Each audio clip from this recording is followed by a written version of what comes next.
Hello and welcome to the Monroe Mythic Clancast. I am Jason Monroe. This is episode 153. Could I ask you to do me a favour? I've not asked for a while. Could you rate this podcast? Wherever you're listening, Spotify, I don't know what it's called. Is it Apple Podcast now? It's not iTunes anymore, is it? I don't know. Not an Apple person. Or wherever else you're listening to it. If it gives you the option to go in and rate this podcast, it costs you nothing, like 2 seconds of your time. Phone's probably still in your hand after you press play anyway. Thank you. As I always say, I have no idea what it does. Don't know if it does anything. But maybe when somebody's done listening to one podcast, it will be like, here's another one you might like, and I might get suggested to someone, and people start discovering some helpful advice from me. Anyway, let's talk about something cool today. So I've put out a couple of posts this week about, I don't know, the busy professional, shall we say.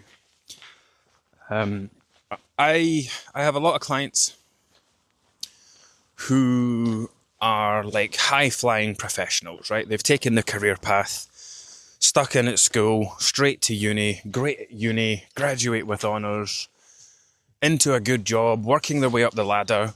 They're typically people who they have quite controlled lives, very organised lives, schedules that they stick to, diaries they work to, plans that they follow, projects that they follow. Sometimes they'll be responsible for a number of staff. Sometimes they'll be responsible for branches of something or whatever the case might be. But there's just one area of life they cannot nail, and that is their weight. And it frustrates the bloody life out of them. Because what they quite often can't understand is like, how can I have so much clarity and control and confidence? Good morning. These horses never normally speak to me. Hello. Want a scratch? Yeah, these horses are unusual. I've been around horses all my life, on and off, girlfriends and friends and things, and they're typically very friendly. And they would come and want to get a nice scratch behind their ear or along the neck. But the horses that live near my house have got no interest in people. Anyway, so yeah, they'll quite often, these aren't my words, right, but they will quite often say things like, and I remember somebody I worked with years ago who did incredibly well and still does to this day. She did a testimonial for me, and one of the things that she said, I'm not a stupid person, I just could not get a handle on my weight. And when I was creating these posts for Instagram this week, I was writing the captions, and one of the things that kind of fell out my head was, you can't out-logic an emotional problem. Is that what I said? You can't out-logic your emotions. Something like that. Actually, the post might have went on Instagram at 7 a.m. this morning. So I can check what it says.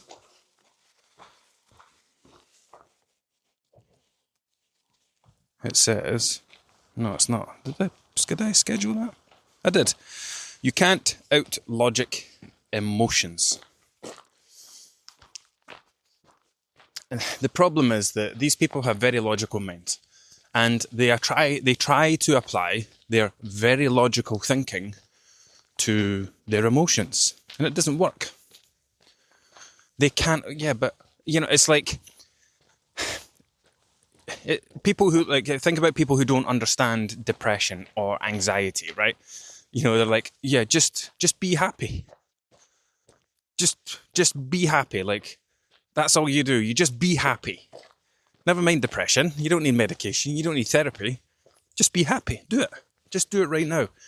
As if it's the easiest thing in the world. And that's what I mean. Like, people try to apply that logical thinking. Like, don't be depressed. Just choose not to be depressed. Choose to be happy. Choose to be fine. As if it's a switch that you just flick and all of a sudden everything's okay. Oh, thanks very much. You've cured my depression. I just all I had to do was think I don't want to be depressed anymore, and it's all gone. So, and then until the person themselves find or till the person finds themselves in the same situation and realizes it's not as simple as just don't feel like that anymore. Erin, hurry up, please. Sorry. She just was not getting the message to come through the gate. So they try to apply the logical thinking that has helped them through school, through uni, through their career, through their team management, their scheduling, if I have all this stuff in my diary, then I can't miss anything. Easy. If we create a project plan before we start the project, all we have to do is follow the plan. It's all very logical and it all makes sense. And it's like, if I just do this, then this is what will happen. And then it comes to your weight. And so they try to apply that logical thinking to their weight. Okay, well, I am overweight. I am just going to eat less and move more. Simple. And they try to move more, but they can't be arsed because they're exhausted.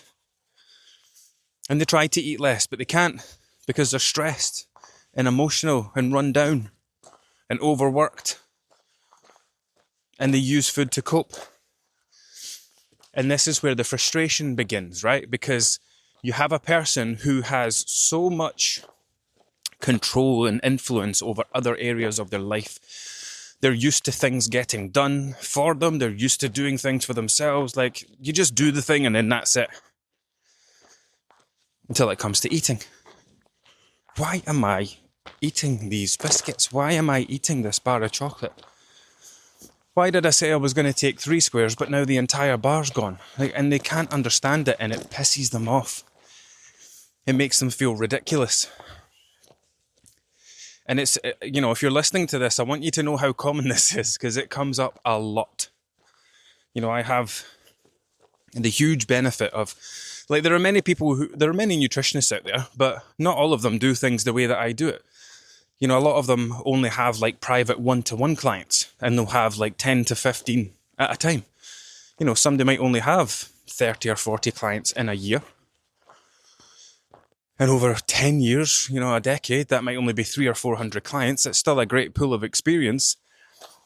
But because of the way I do things at high volume, the way that I set things up to be low cost, accessible, I've had the benefit of working with over 15,000 people now. So I can stand here or walk here and tell you how ridiculously common it is. I'm at a point now where I don't get to see new things anymore. I don't get to hear new things anymore. I know all the problems that people have. I've seen all the problems they have. There's nothing that happens that is new anymore, which is a bit sad. I miss having new problems to solve. Although not everybody's problems are the same and they all need solved in different ways, which keeps it exciting. But I want you to know that it is, number one, you're not stupid. You're not daft. You're not an idiot. There's nothing wrong with you because you've got this one area of life that you can't solve. The problem is you hate that you keep doing something that you're trying not to do. You hate that you keep not following through on things that you said you weren't going to do. I posted one yesterday on Instagram along this same topic, and someone who was a client of mine came back and said that, something like this. This is why I used to avoid checking in with you, because it frustrated her so much that, in her mind, she was failing. I said I was going to do this. I'm not doing this. I am failing. I'm not going to check in. I'm going to hide. I'm not going to ask for the help that I need. That's another common thing as well. And this isn't just kind of limited to professionals or whatever. This is adults in general. I think that, especially for people who don't carry on their education, we can be quite guilty of doing this thing where we think that once education stops, that's it. There's nothing left to learn. And we don't like being students again. We don't like having to hold our hands up and say, look, I don't know. I have no idea you have to treat me like an idiot. We need to go back to the beginning. Teach me this thing. We don't like it. There are many people who are like that. I was like that for a long time. But to become who I am today, I had to go back to the beginning and say, look, it's time for me to learn something new. I need education again. And even as a nutritionist, nutrition is a field that's changing on a daily basis. Studies and research, especially when you're an evidence-based nutritionist, not one of these whack jobs that latches onto things and just sticks with it forever. When you're an evidence-based nutritionist, the evidence changes all the time. Like, this is what we know now. And until new research comes out that says differently, this is the facts for now. So when you're in nutrition, like, you can't just become a nutritionist and then that's it. Like, you can't, there are many people who have come and gone who just banged on about calorie deficit, and then people got bored of calorie deficit, and then now these people aren't here anymore because they don't change with the times. And that's why I'm always looking for new things to put myself through. It's why I've done an additional 2 courses since I became a nutritionist way back when. Just to accept that you're always going to be a pupil, always going to be a student. If you think you know everything and that's it, you don't have anything else to learn, then you're stuck in what's called the fixed mindset, not the growth mindset. And you will struggle to get very far. Anyway, back to the point. So, very common thread among these people is that they think they are silly, daft, stupid, idiots. How can I not get this one thing right? How can I be so good at doing what I do professionally, but be so fucking hopeless when it comes to not eating chocolate, not eating full packets of biscuits, not stopping at the drive-thru on the way home for a McDonald's and then going home and eating dinner because I don't want anyone to know that I stopped for a McDonald's. Eating in secret, eating in the car. Going to the staff room every 2 minutes. If there's nobody there, you'll eat a couple of biscuits. If there is people there, you won't. All these little things that you do that when you hear them repeated back to you, you go, God, why do I bloody do that? And yet, you still do it. Now, the thing is, I am a very, very logical thinker. Very logical thinker. But I think through doing what I do for a job, I realised over time that weight was not just a logical problem. I mean, it was logic that brought me on to be, to losing weight for life, I would say. But that day that I came home from that holiday to Portugal, September, whatever, stepped on the scales and went, fuck me. And I had my little moment, like, surely there must be a way to do this and never have to do it again.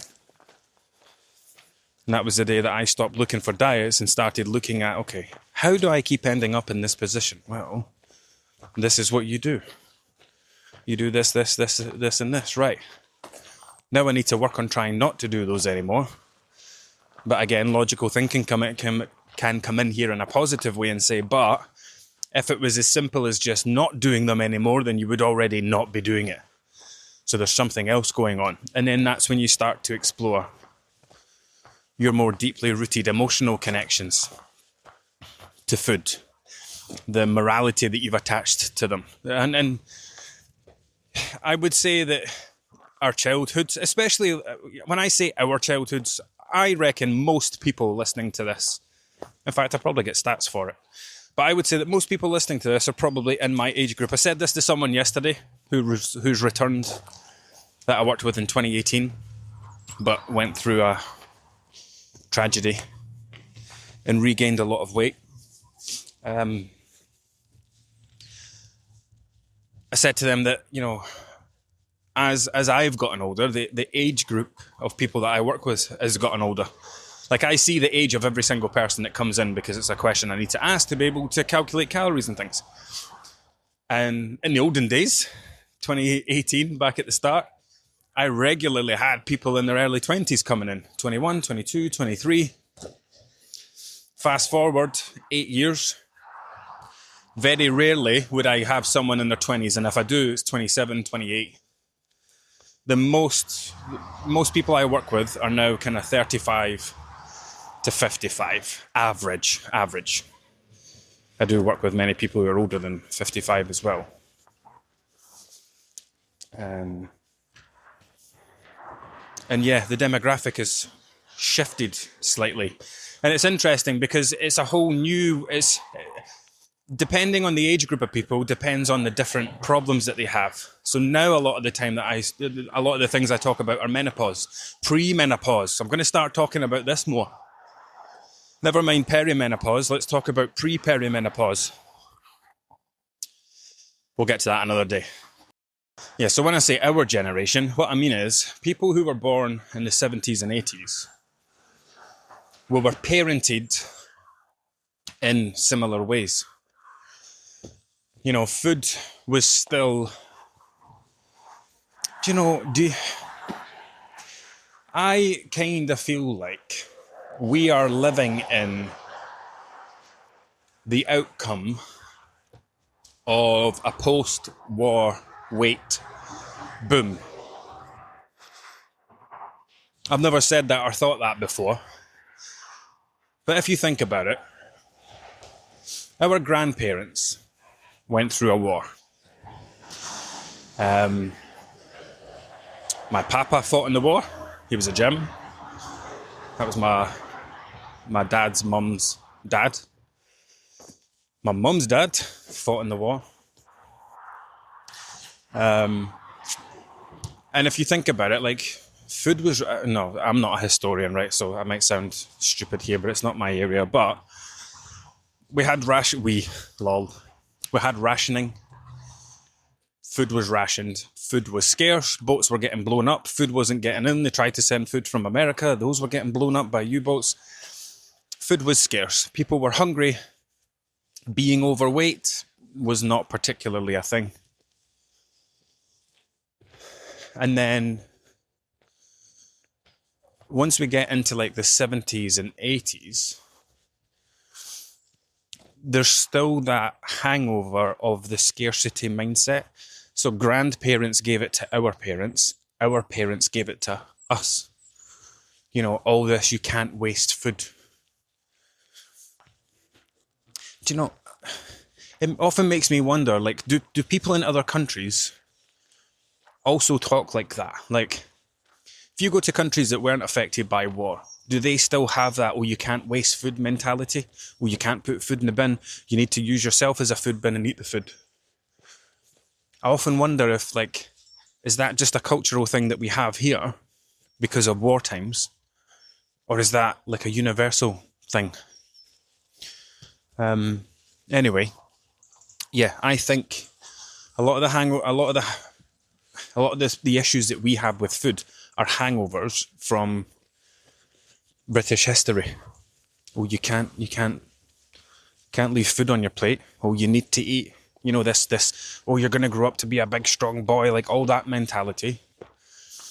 Has that affected us in such a way that all of that mentality, now, 40 years on, for me anyway, are we now starting to see the impact of that? Because, like, the vast majority of people I speak to have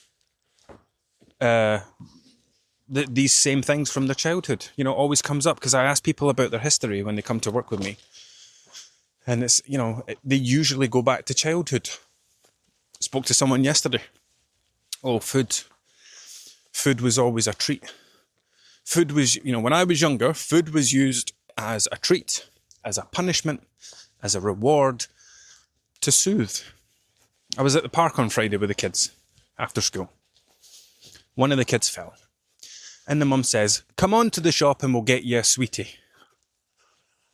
And once upon a time I would have thought nothing of that. But my nutritionist brain immediately goes, that 7-year-old boy now has an association between when I'm upset, when I hurt myself, when I'm injured, when I feel bad, I eat sweets.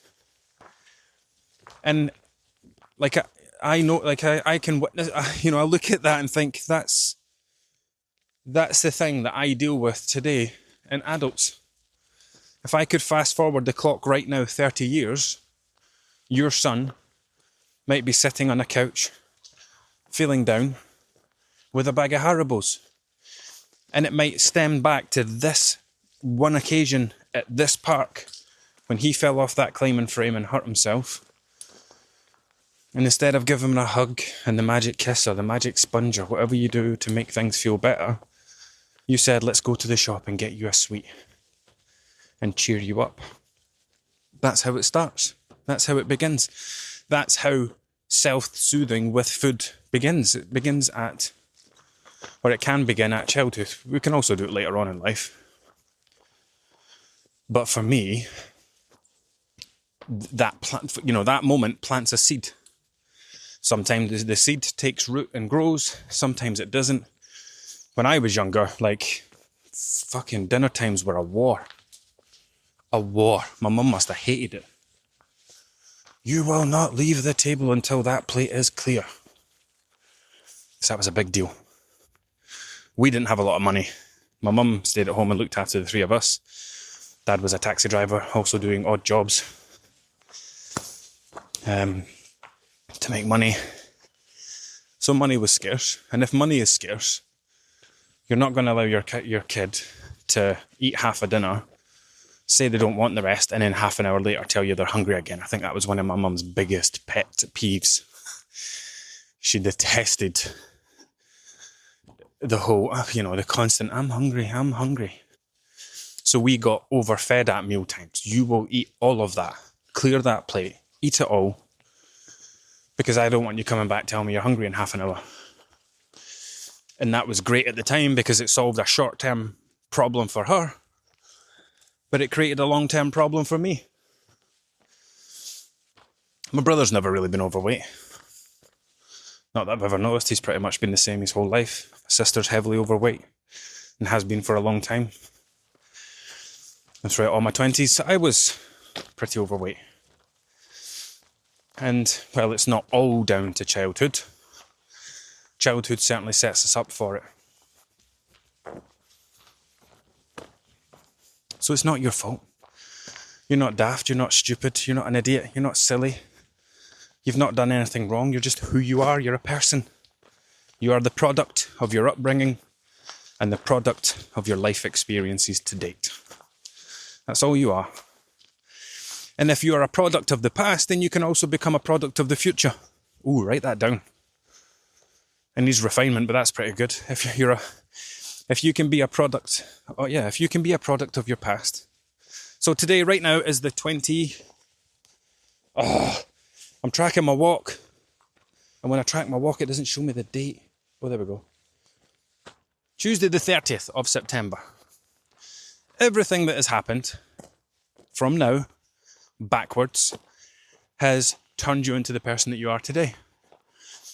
Which means that everything from now onwards can turn you into the person you'll become in 5 years. You're not stuck here. This isn't it. This isn't as far as you go. You're not going to be stuck with these problems the rest of your life unless you keep trying to solve them with terrible methods. You cannot logic your way out of your emotions. Do you know, I think this is why I've worked with a lot of business coaches and they always want you to niche down. They want you to know your audience. They want you to nail your avatar. Now, there are many people who will advertise to the busy professional, right? You'll see it in their Instagram bios. You've seen my Instagram bio. I don't know what it says anymore. Something like saving people from restrictions since 2018 or something like that. Or freeing people from yo-yo dieting. Something along those lines. It's your business card. Somebody looks at your profile and goes, oh, I'm going to follow this person. That looks like the kind of thing I need. That's the whole point of it. And then you get all these PT guys and it's like, I help busy professionals drop 10 kilos in 90 days without giving up beer emoji, pizza emoji, burger emoji, right? Something like that. The reason they advertise to busy professionals is because busy professionals have money and their program will cost something like $3,000 or $2,997 to make it sound better. And you can split that up into 3 payments of blah, blah, blah. But what they don't realize is that they don't understand the person that they're working with, right? And this is where the bullying and shaming tactics come in. Where, you don't want this enough. And some people think they need that. Do you know, I think the more that I'm talking about this and developing these ideas, I think people who are more likely to respond to that or think they respond to that are these kind of professional type people.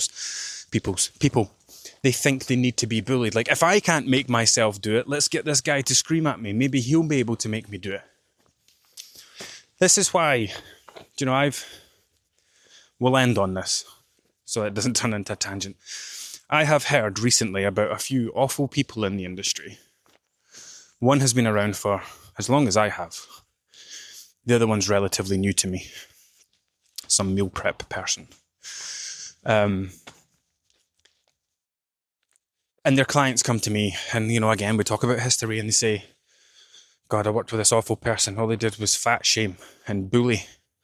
They kept telling me I was lazy because I wasn't doing X amount of steps. I'm like, I've tried to explain to them that I had fibromyalgia and when I was having a flare-up, I wasn't very mobile. And then, I got hit with excuses. You can still walk, I bet you can still scroll your phone, bet you can still walk to the kitchen. Like, what the fuck? How do these... I was going to say, how do these people survive? Like, how do their businesses survive? I know why they survive. Because there's a market for that. You might be one of these people that goes and watches an awful video of someone and think, Jesus Christ, did that guy actually say that? And you find out they've got hundreds of thousands of followers. They've got thousands of clients. They're probably a millionaire. They're driving a fancy car. They've got a big house. And all they do every day is switch on their camera and abuse you. And I used to think like this, like, how does that person have a business? How is that person successful? And when you apply logic to it, it's like, well, he must have customers. There must be a demographic of people who think that quote unquote works for them. No, I need somebody to be strict with me. No, you don't. I had someone cancel the membership recently and says, I need somebody to, it was literally that, I need someone to be more strict with me. I'm left to I'm left to do too much on my own. And I don't normally, when people cancel, I don't speak to them. Like, I don't make it awkward. I would hate that, right? If I cancelled a membership, I would hate someone to chase me and start asking me a bunch of questions, effectively trying to convince me to stay. I don't do that. Somebody decides that they no longer need your help, that's entirely up to them. Like, I don't chase. But I replied to this person because it worried me that this person was going to leave in a worse place than where they started, because now they're going to go looking for someone to abuse them, basically. And I just sent them, they didn't reply, but I sent them an email and says, hey, I don't normally reach out, but I just saw the reason that you're leaving, that you need someone to be strict with you. I just want to say, like, your long-term goal is to be left on your own. So if you're going to place the responsibility of your eating habits into the hands of another person, I just want you to project that 10 years down the line, because you will still be looking for someone to put your eating in their hands. If your ability to take care of your own health is dependent on external influence, I need someone to shout at me or I'll eat chocolate. I need someone to shout at me or I'll eat a takeaway. Fine, short-term thinking about getting your weight down and the scales down, that's fine. But you need to project that long-term. If you project that 10 years down the line, what's your plan for maintaining your weight? Are you constantly going to hire someone to shout at you? I've said this before. The method by which you lose weight will be the same method by which you maintain your weight. If you have to abuse yourself to a lower number on a scale, you will have to continually abuse yourself to stay at that lower number on the scale. People forget, or they don't, you know what, I don't think they forget, I think they just don't know. Because they get so lost in trying to get the scales to go to a number, they completely miss the part where it's like, yeah, but if you don't do it right, you're not going to stay there. And it just becomes this never-ending, like, I just need to get my weight down. I don't care how I do it. And this is when people start to develop very warped and disordered eating behaviours. Oh God, I ate far too much yesterday. I'll just not eat today. And when they do things like that and the scale still comes down, they take that as like a kind of acknowledgement. Well, I know you had that big eating day on Saturday, but you starved yourself on Monday and it all worked out. You still lost a pound. And it's almost like a bit of reassurance and permission that says, yeah, you can do that and you'll still lose weight. And people's eating habits become completely messed up.